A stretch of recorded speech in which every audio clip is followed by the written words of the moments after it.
Hola chicos, ¿qué tal? Buen día, ¿cómo están? Bueno, hoy vamos a hablar el tema de la psicología experimental.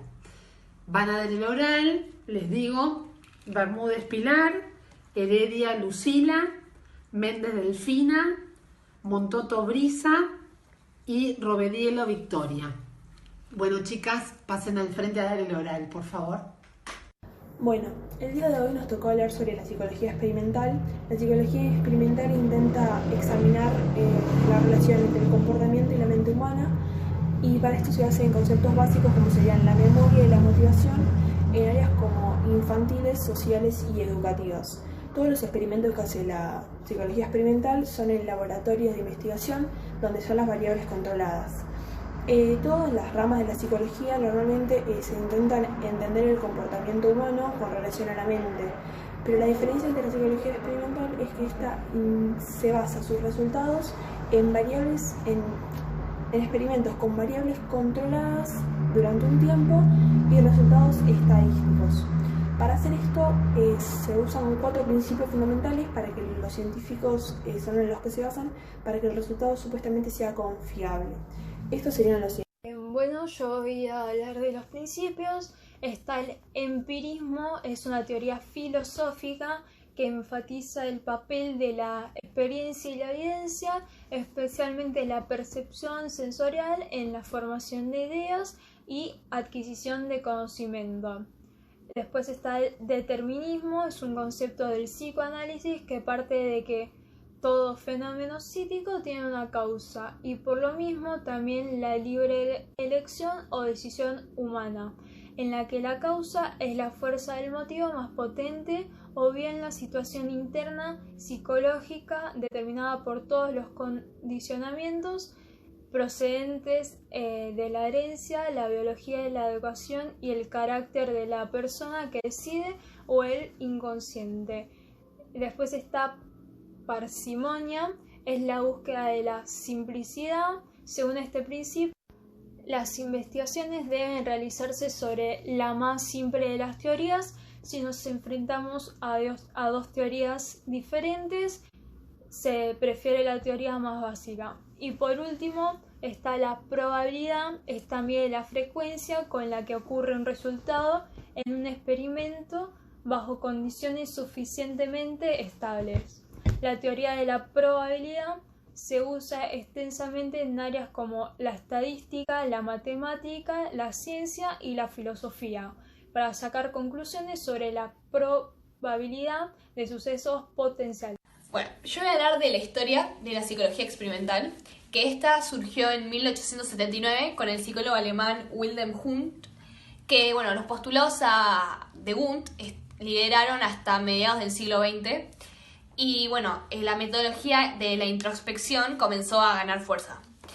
Había las pruebas científicas realizadas con animales fueron el siguiente paso de la psicología experimental hasta que se fundó el conductismo. Es muy importante destacar que la psicología experimental hizo que muchas escuelas se inspiren, y un ejemplo es la escuela de Pavlov, que esta se inspiró en la neurofisiología, o el behaviorismo de John B. Watson, que él era el que estaba a la cabeza de todo esto. Bueno, yo voy a hablar de cómo fue evolucionando la psicología experimental de acuerdo a los diferentes pensadores. El surgimiento de la ciencia moderna hace que la psicología, a partir del siglo XIX, al igual que otras disciplinas, comience a interesarse en el estudio de los fenómenos observables, convirtiéndose de esta manera en una ciencia empírica. Posteriormente, cuando estas observaciones se comienzan a realizar en forma rigurosa y controlada, con instrumentos especializados de medición, se transforma en experimental. La psicología experimental surge en Alemania y es desarrollada por Wilhelm Wundt, psicólogo y filósofo alemán, profesor de fisiología en la Universidad de Heidelberg, quien funda el primer laboratorio de psicología en Leipzig en 1870. La progresiva tendencia de la ciencia en esa época hacia la experimentación provocó el surgimiento de diversas escuelas que trataron de observar el grado de la relación entre lo psicológico y lo biológico. Los movimientos más importantes que participaron en esta orientación fueron la escuela rusa iniciada por Pavlov y Bekhterev, interesada principalmente en la neurofisiología, el conductismo norteamericano de Watson en Estados Unidos y el funcionalismo que intentó demostrar las leyes biológicas que determinan la conducta. Vamos con las características.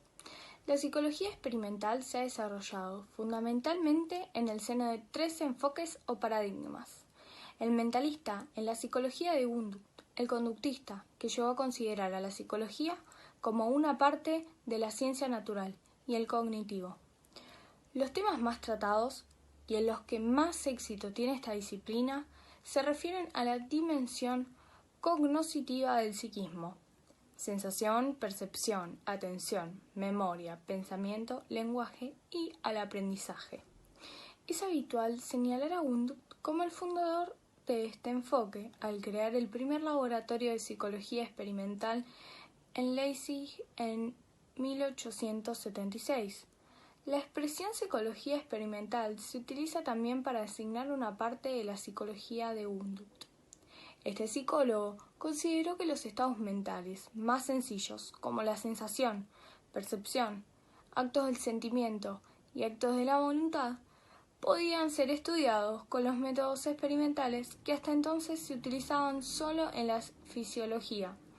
La introspección controlada con los registros fisiológicos y el experimento permitiría la creación de una psicología que él llamó experimental o individual. Iván Pavlov fue un fisiólogo ruso que se hizo famoso por sus experimentos con animales y el concepto de reflejo condicionado. Su trabajo sobre las secreciones digestivas le permitió ganar en 1904 el Premio Nobel. En su experimento clásico observó que un perro hambriento, adiestrado para asociar el sonido de una campana con la comida, salivaba al oírlo incluso sin alimento. Entonces él, a partir de estas investigaciones, trató de aplicar estas leyes a la psicología humana. Su capacidad para reducir una situación compleja a un experimento sencillo y sus estudios pioneros que relacionaban el comportamiento humano con el sistema nervioso sentaron las bases para el análisis científico de la conducta.